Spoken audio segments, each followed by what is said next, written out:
Monday, Monday, Monday! It's Macintosh Monday! Hey guys, today I've got a cache card for my Macintosh 2 CI. Macintosh 2 CI cache card for use with Macintosh 2 CI only. It kind of looks like it says C1, but whatever. Anyways, this says cache SRAM over here and tag SRAM over here. Apple Computer, NMC controller. Anyways, the thing I noticed about this is it's got this capacitor on here, and there's something funny on it. The board looks fine. None of the chips around it look corroded, but there's definitely something unclean about. Let's see if I can get this thing to focus.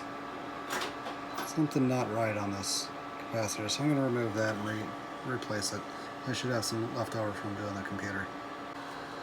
Alright, cache card has been repaired.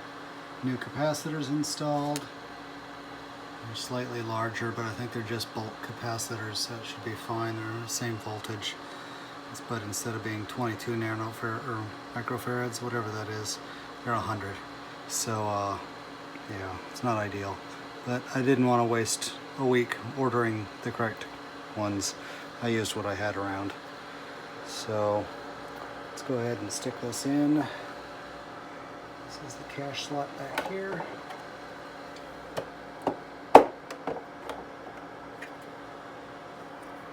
Oh, backwards, there we go. Cache slot. It is good that I replaced those capacitors. They were most definitely leaky. The capacitors themselves were very corroded. Whoever I bought this from must have really washed this board really well, because there's no sign of corrosion anywhere on the board. So in case you're wondering, this slot right here is for a ROM cartridge. It's like a read-only drive that you can put in here. And the guy that runs Big Mess of Wires and makes the floppy emu used to sell one for that, but then he had trouble getting 5-volt ROM chips and discontinued it. And then these 3 slots are for video cards and network cards and other such things. I'd like to get a network card, but I haven't done it yet. Now that I'm running System 7.5 on here, it would be great to have a network card. Anyways, let's go ahead and power this thing up. I don't have any benchmarks at the moment, so we'll have to wait on testing that. I don't know whether I've even got any system information utilities that will tell me that I've got this on here. There we go, found the external hard drive. The internal drive has continued to be flaky, so I'm just not even worrying about it right now. The internal drive still has system 7.1 or whatever on it, 7.0 maybe, and I put 7.5 on the external drive. Unfortunately, it's a 5 1/4 40 meg external drive, so it is slow as molasses. I've got no way of comparing this machine to before and after with the cache card, so all I'm really going to do is see if I can find somewhere that it says that it's got some cache. About this Mac, let's try here first. No, nothing useful. Today in the mail I got this Seagate ST31200N. It's a SCSI drive, HP. It was originally used in some kind of HP server. So this is supposed to be a 1.2 gig. So that's significantly better than like the 40, or was it 40 gig? Yeah, 40 gig that's in there. And I've been using my 40 gig external because this one just doesn't want to, the one that's in here just doesn't want to spin up. So we're going to try and use this one. I don't have the dip switch settings. I did a quick Google, didn't see anything. So for the time being, I'm just going to hope that they're set properly already. Pop this thing open. This should go pretty quick because this case is just a breeze to work with. So let's get this thing out of here. What I find interesting on this old Quantum is, for one, here's the terminator resistors. They're actually pretty loose. It's probably really easy to pull these out of here. And this EEPROM appears to be socketed. So yeah, it's loose. It is a 27C256, 200 nanoseconds, so it's really slow. But yeah, it's interesting. 40 meg, just tiny. And man, these are significantly different in height. See, it's half as tall, and they got a lot smaller than this later on. So when was this made? Yep, so this thing was made about 95. Yeah, it looks like 1989, just like the computer, kind of like you'd expect. All right. Let's turn on the monitor. All right, here's something interesting. We're booting off the external drive now. What it turned out I needed to do was to install the external terminator on the back of the box. In the past, the external SCSI terminator has prevented that drive from working at all. But the internal drive had its terminator, so maybe that's what's going on. In which case, to use the internal drive, I'm going to have this one hooked up until I figure out how to turn on the terminator for the internal drive. Okay, it's only showing the external drive right now, but I have some disk utilities that I can install, and we'll see if we can get that. We have the HDSC setup tool, which I think is for this SC20 external drive enclosure, but we'll see if it works with the internal drive. Nope, it's only letting me set up that external drive.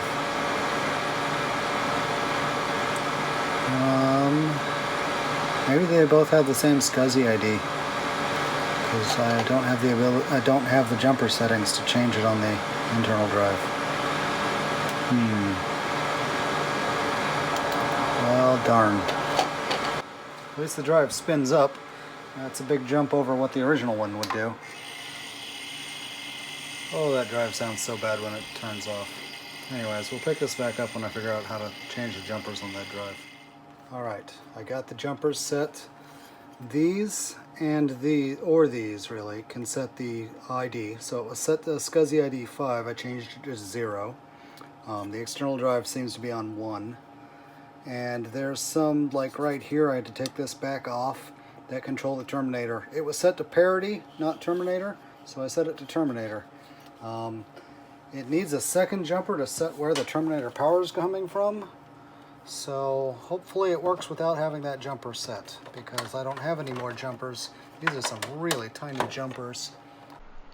I spent quite a bit of time fighting with this drive and never did get it to be recognized in the operating system. I later found out I needed a patched version of SC Tools, but I found that out later, much later on. So now we're just going to jump to a whole new upgrade I did to this computer. Alright folks, I picked up a lot of RAM on eBay. So these are 16 meg sticks, 60 nanosecond FPM, which I think is fast page memory, non-parity, 30 pin. So 16 megs per stick.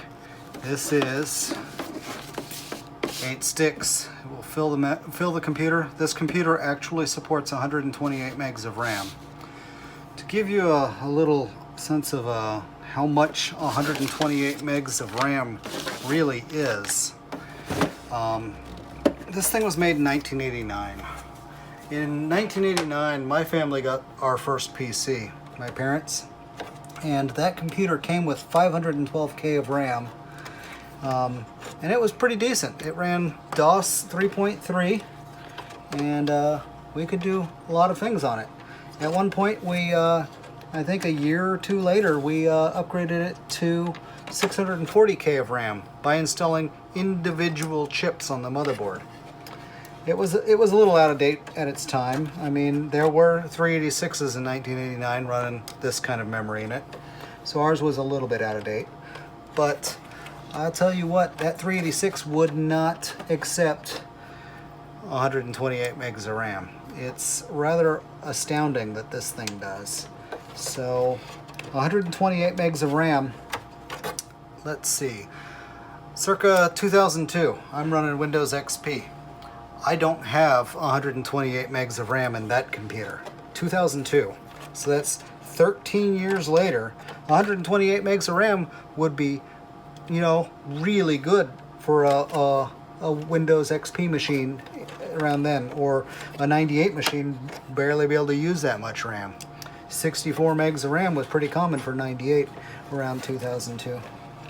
So this thing is going to have 128 megs of RAM.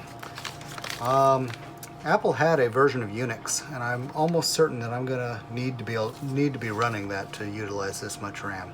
But like we'd seen when I put this thing together, it had several different sticks of RAM. Here, now that I've got these out, so I got this yellow stick. It's got gold star chips on it. I've got these 3 matched chips with a yellowed label on them, and I think it's Hyundai RAM because it starts with HY and it says Korea on it, so that's probably Hyundai. Let's see, I've got this Samsung chip, I've got this Samsung chip, and okay, so these 2 Samsungs match. Remember, this computer uses groups of 4, so this group here is not matched. Here's some Samsung, and here's Japanese, made in Japan, but Century. Looks like it's got Toshiba chips on it, and more Samsung memory. And yeah, the interesting thing between these 2 Samsungs and this Samsung is they have a different number of chips on them. So this RAM was so mismatched. I mean, this has got the same number of chips. So anyways, I was looking at this stuff, and I want to say this looks like it's brand new. They don't look like they're refurb or anything. They're not dirty. They're spotless, and the routing on the back looks all nice and modern. I wonder if these are, you know, new old stock memory chips that they created circuit boards for. It's certainly, now of course back in 1989 you could not have bought a 16 megabyte stick of RAM. In fact, I saw another video where the guy had 1 meg sticks in there. I'll have to review it and I'll put it in the notes or something, but I think he paid $40 per megabyte. So just rounded off to 100 megs. He paid, this would be $4,000 worth of RAM, not to mention the bigger the stick, the more they cost. But they didn't have 16 meg sticks. This is definitely after the era that they would have been selling these computers if this stick came out. Alright, let's get this old RAM out of the way.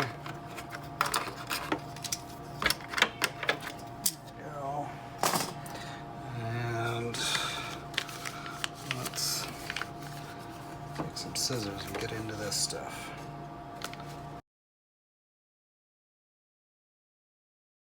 Now, one of the things I read in the forums is that when you've got 128 megs of RAM in here, well, no matter how much RAM you have in here, when you turn it on, when you turn the computer on, it does a memory test. In the background, you can't see any status on it. It's not like a PC where you just watch it count up. This one does it in the background. There's nothing on the screen to tell you that it's doing a RAM test or how far along it is. So it takes 2.5 minutes, I believe they said, for it to finally, you know, get through the boot process. I think it's 2.5 minutes before you hear the chime. We'll see. But anyways, maybe it's 2.5 minutes after the chime before it starts booting. Whatever it is, it's going to take a very long time. So what I would like to do is take the ROM from this system, disassemble it, find the memory test, and just put a jump routine in place of it where it just skips over the memory test. Kind of like the old tricks they used to do to crack video games. Yeah, I don't need the memory test on a computer this old when it's got this much RAM.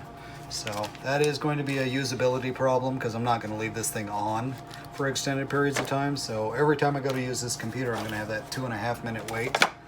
So that may take a while. That may be a solution I look into. And if that works out for me, I'm sure there will be others who will be interested in that ROM as well. Alright, let me start plugging things back in. I got everything unplugged because this was out in the sun, turning white.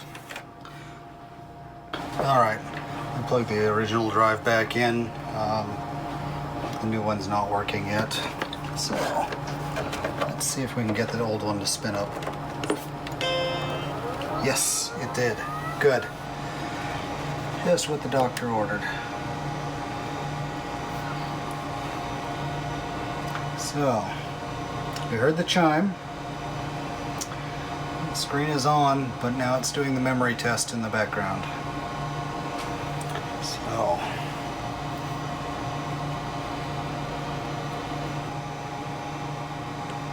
there we go. That was 1.5 minutes.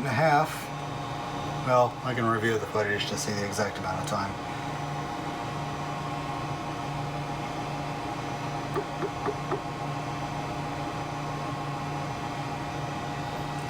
There's definitely a usability problem with that much RAM in there. Oh, it's not liking the hard drive. That's too bad. I was hoping it would boot. Please sit. Come on. Oh, is it going to do this every time? Do I have to wait another 1.5 minutes now? Oh, jeez. Okay, I'm going to go start plugging in the external drive.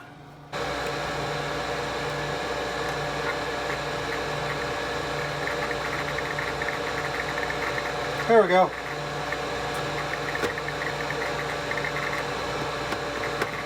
Spent a little time figuring out how to get the drive to boot.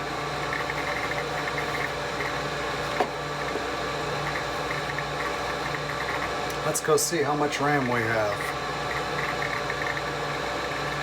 The problem with this thing is it's a 5 1/4 drive.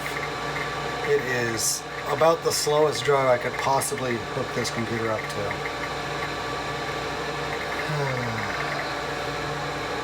I was hoping I would be able to get this drive to work someday. But so far I've had no luck. Yeah, it's not seeing the internal drive at all. I wonder if I damaged the SCSI cable. Total memory, 131 megs. Yeah, that's 128 megs of RAM. That's just incredible. You could still to this day build a Windows XP machine with 128 megs of RAM in it and surf the internet just fine. XP, yeah, it's pretty out of date at this point. To be honest, it's, you know, even Windows XP is getting on in age. It's, what, 17 years old now? But yeah, 128 megs of RAM is just incredible for this old computer.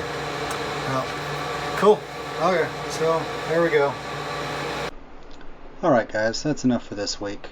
Come back next week, or maybe the week after. I'm not that regular on these. I try to do these on every Monday, but, you know, it doesn't always work out. But, the next episode, I've got the SD to SCSI adapter, so I can finally replace the mechanical drive in this thing with an SD card.